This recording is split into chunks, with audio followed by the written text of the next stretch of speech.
Hi, I'm Tide the Noob Gamer, bringing you the best premium mobile games released in February 2020. Let's get right into it. First on the list, we have a port of a classic real-time strategy game. I'm talking about Company of Heroes 1. Company of Heroes is set during World War II, and players will control two units of the US military in campaign mode, all with different skills, tools, and abilities. Players will make tactical decisions in real time, gather resources, build structures, all of these in environments that are destructible, changing the way each player will deal with battle situations. There's also skirmish mode for fighting against waves of enemies, and players also get access to the German army in this mode. Company of Heroes 1 is currently only available for iPads for $14 with no word on an Android release date.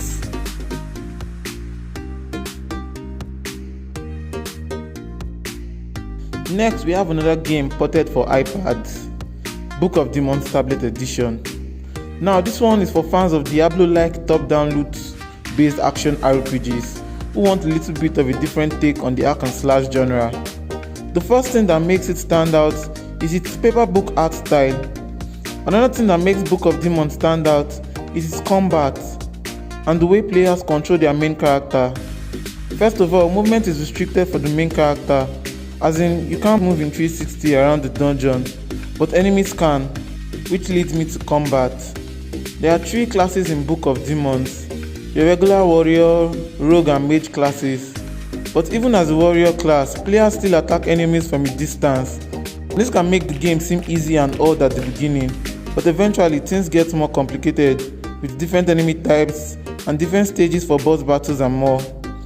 If the challenge isn't enough, then players can move from normal to roguelike difficulty, and if that somehow still isn't enough, there's also a super hot mode that just takes the difficulty up to 11.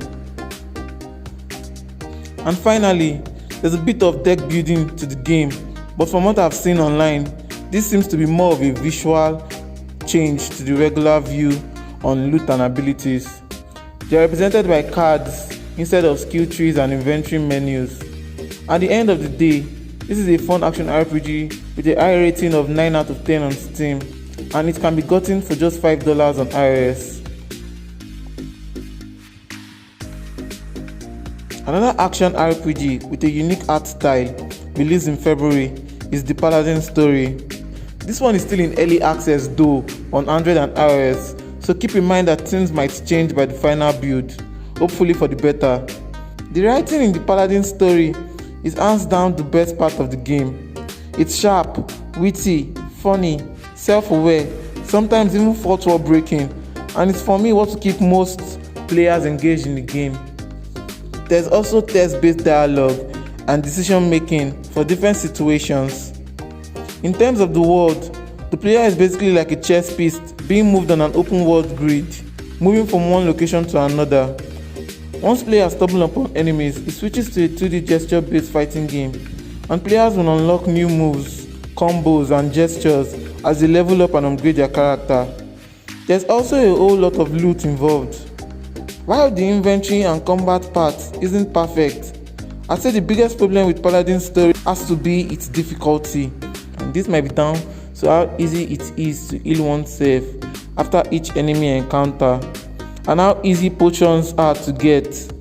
Hopefully this is something the devs look into in the early access build. The Paladin Story can be fully unlocked through a one-time in-app purchase of about $5.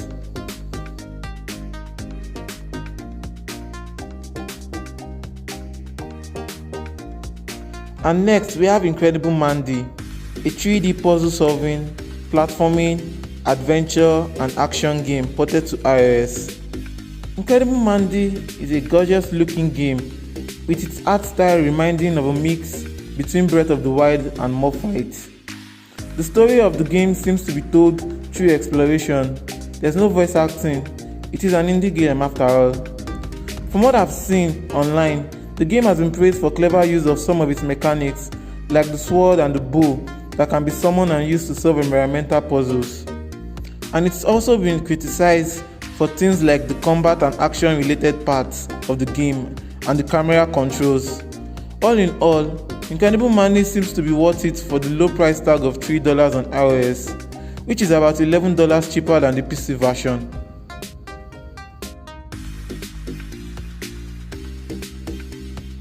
If you are more into the puzzle gaming genre without the want or need for action gaming tropes, then House of Da Vinci 2 will be perfect for you.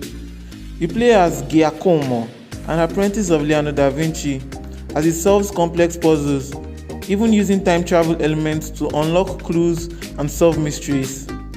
There's a lot of things going in favor of House of Da Vinci 2, from its beautifully realized graphics and environments to the fact that it's fully voice acted, and there also seems to be a story behind it all.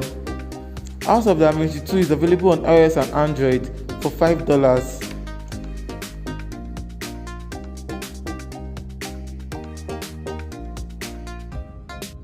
Boris and the Dark Survivor is a short horror survivor game which serves as a prequel to Mandy and the Ink Machine.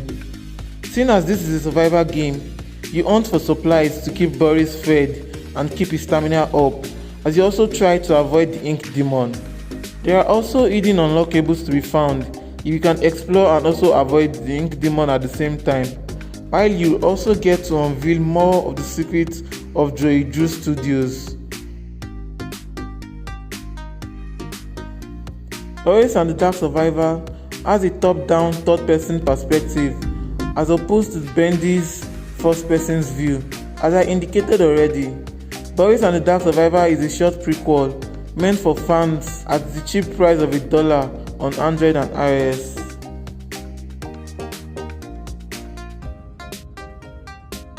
And lastly on the list, we have the super fun, super chaotic 3D fighting game Super Kung Fu All-Star Brawl. For me, one of the things that stand out about All-Star Brawl are the levels.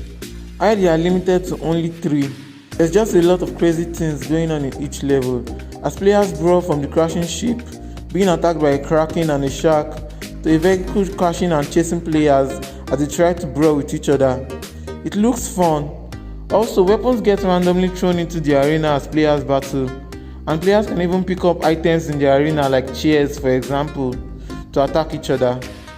There are 8 characters in total, each with their own special moves and abilities, and an ultimate beast warrior form.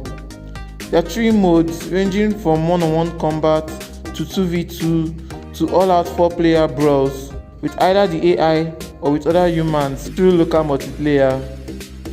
Looking at All-Star Brawl, the only criticism I can say is I wish there was more of everything it already delivers: more fighters, more crazily designed levels, and an online multiplayer. But for the price of $2 on iOS, I'd say the current package delivers.